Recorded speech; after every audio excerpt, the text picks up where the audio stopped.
भारत माता की इंकलाब, इंकलाब।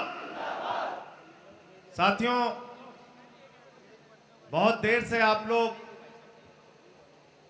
मंच पर आसीन अतिथियों की बातों को सुन रहे हैं।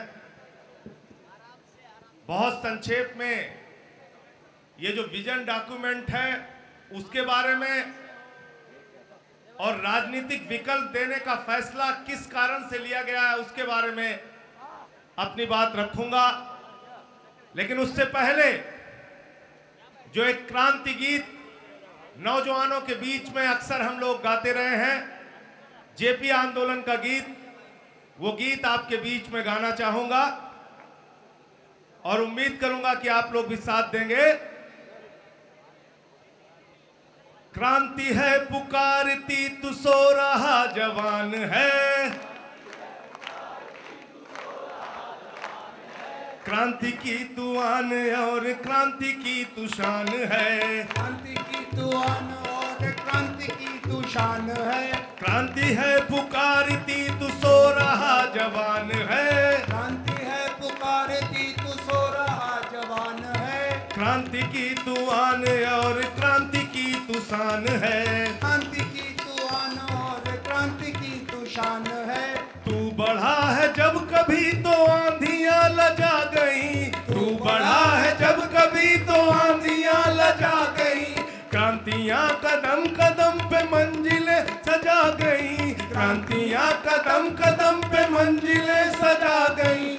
उठ कदम बढ़ा कि तेरी सांसों में तूफान है, उठ कदम बढ़ा कि तेरी सांसों में तूफान है। क्रांति की तू आन और क्रांति की तू शान है, क्रांति की तू आन और क्रांति की तू शान है। कौन है जो दौड़ दौड़ गांव गांव जाएगा, कौन है जो दौड़ दौड़ गांव गांव जाएगा, रक्त क्रांति के बहन से देश को बचाएगा, रक्त क्रांति के दहन से देश को बचाएगा।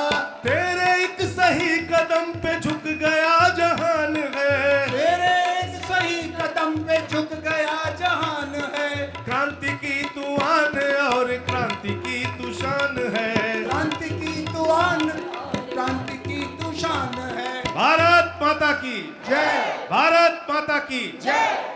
साथियों, यह आंदोलन जब अप्रैल के महीने में शुरू हुआ तो मुझे खूब याद है कि 2 अप्रैल को हम लोग अरविंद भाई, मनीष जी,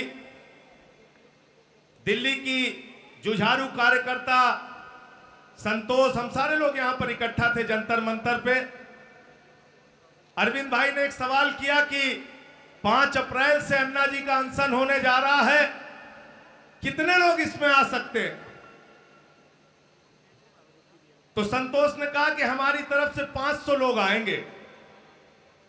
तो अरविंद जी ने मजाक में कहा कि हमारी ओर से तो सिर्फ 10 लोग आएंगे। और हम लोगों को ये उम्मीद थी कि 2-3 हजार लोग जंतर मंतर पे इकट्ठा होंगे। लेकिन जब 5 अप्रैल को भ्रष्टाचार के खिलाफ अनशन शुरू हुआ तो पहले दिन जंतर मंतर पर 20,000 से ज्यादा लोग इकट्ठा हुए। अनशन का दूसरा दिन हुआ तो हिंदुस्तान की कई राजधानियों में अनशन शुरू हो गया।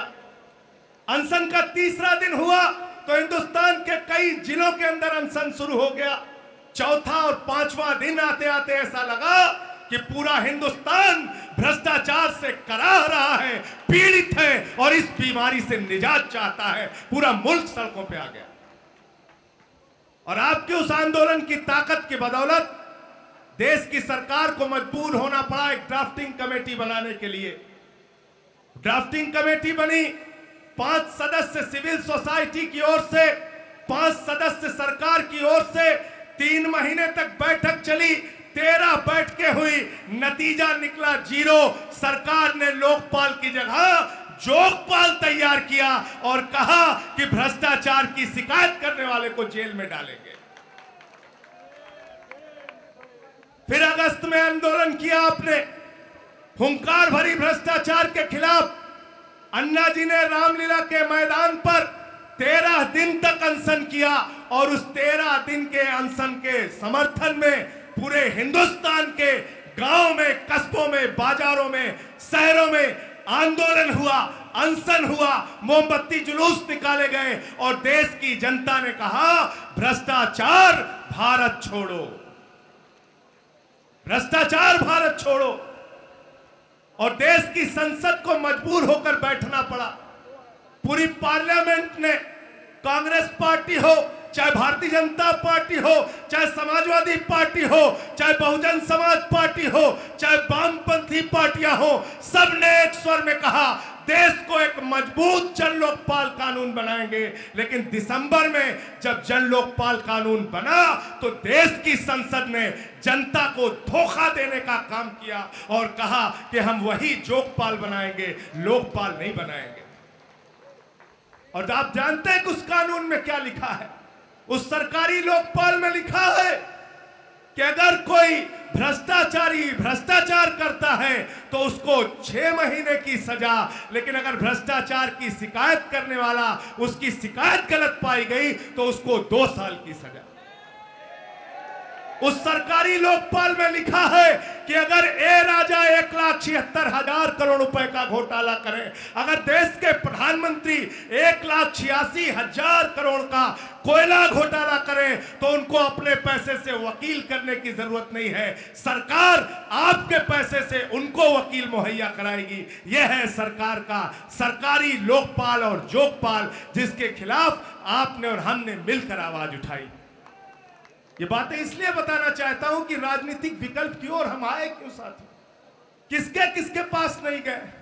कांग्रेस के नेताओं के पास गए, बीजेपी के नेताओं के पास गए, समाजवादी पार्टी के नेताओं के पास गए, बहुजन समाज पार्टी के नेताओं के पास गए, हाथ जोड़ा, विनती की, अनुरोध किया, ज्ञापन दिया, मांग पत्र दिया और एक ही अनुरोध किया कि भ्रष्टाचार के खिलाफ माननीय नेताओं एक कानून बना दो कि पंचायत में भ्रष्टाचार हो तो भी भ्रष्टाचारी जेल में जाए और प्रधानमंत्री कार्यालय में भ्रष्टाचार हो तो भी भ्रष्टाचारी जेल में जाए। यही मांग रहे थे हम और आप ना, यही एक छोटा सा कानून। लेकिन देश की सरकार वो कानून देने के लिए तैयार नहीं हुई मित्रों। उसने आपका मजाक उड़ाया, बोले महंगाई पे कंट्रोल लगाना है तो मेंबर ऑफ पार्लियामेंट बन जाओ, देश में भ्रष्टाचार रोकना है तो सांसद बन जाओ, अगर आपको गरीबी से मुक्ति पाना है तो सांसद बन जाओ। तो आज भाई अरविंद केजरीवाल और मंच पर बैठे हुए सारे साथियों ने देश की सत्ता की चुनौती को स्वीकार किया है कि हम आते हैं तुमको जवाब देने के लिए।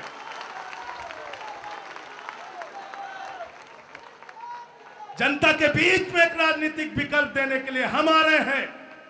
सवाल हो सकते हैं कि राजनीति गंदी है, लेकिन आज के नेताओं को देखकर लगता है कि राजनीति गंदी है, ए राजा को देख के लगता है कि राजनीति गंदी है। देश के प्रधानमंत्री पर जब कोयला घोटाले का आरोप लगता है तो लगता है कि राजनीति गंदी है। सुरेश कलमारी को देखकर लगता है कि राजनीति गंदी है। आदर्श सोसाइटी के घोटाले को देखकर लगता है कि राजनीति गंदी है, लेकिन डॉक्टर लोहिया को देखकर, उनको याद करके कभी नहीं लगता कि राजनीति गंदी है। राष्ट्रपिता महात्मा गांधी और लाल बहादुर शास्त्री को याद करके कभी नहीं लगता कि राजनीति गंदी है। राजनारायण कर्पूरी ठाकुर हिंदुस्तान की राजनीति में, ज्योति बसु से लेकर नंबूदरी पाल तक ऐसे नाम हैं जिन्होंने अपना जीवन राजनीति में खपाया है, मिटाया है, जलाया है, त्याग किया है, बलिदान किया है और देश को बनाया है। राजनीति हमेशा गंदी नहीं रही साथ, राजनीति हमेशा गंदी नहीं रही। इसको गंदा बनाया गया और गंदा इसलिए बनाया गया कि हमने अपनी जिम्मेदारी को पूरा नहीं किया। मेरी बात पूरी लगे तो मुझको माफ कीजिएगा कि आज दिल्ली के अंदर बैठ के तय होता है कि गांव में तालाब बनेगा कि नहीं, सड़कें बनेंगी कि नहीं, स्कूल बनेगा कि नहीं, अस्पताल बनेगा कि नहीं। हम एक ऐसा राजनीतिक विकल्प देना चाहते हैं जिस पर जनता के टैक्स के पैसे पर क्या होना है और क्या नहीं होना है ये ग्राम सभा बैठ के तय करेगी, मोहल्ला सभा बैठ के तय करेगी। जनता तय करेगी कि हमारा पैसा विकास के किस मामले में, किस काम में खर्चा होना है। नंबर एक। नंबर दूसरी बात कि आज हमारे भ्रष्टाचार पे रोक कैसे लगे? अभी मीडिया के मित्र पूछ रहे थे कि आप कह रहे हैं मुफ्त शिक्षा, मुफ्त स्वास्थ्य सेवा, ये कैसे दोगे आप लोग? हम कहना चाहते हैं अगर इस देश के अंदर भ्रष्टाचार रुक जाए तो मुफ्त शिक्षा भी मिलेगी, मुफ्त स्वास्थ्य भी मिलेगा और महंगाई पर भी कंट्रोल पाया जा सकता है, लेकिन भ्रष्टाचार को रोकना पड़ेगा। तो मुफ्त शिक्षा, मुफ्त स्वास्थ्य देने की बात है आज के विजन डॉक्यूमेंट में। जनता खुद से अपने आप से नीतियां तय करेगी, ये बात है। और सबसे बड़ी बात जिसके लिए आप 1.5 साल से सड़कों पर है, वो जन लोकपाल कानून। अगर आपके सहयोग से दिल्ली की संसद में अरविंद केजरीवाल और साथियों को ताकत मिली तो 10 दिन के अंदर पहली बैठक में जन लोकपाल कानून इस देश के अंदर पास होगा।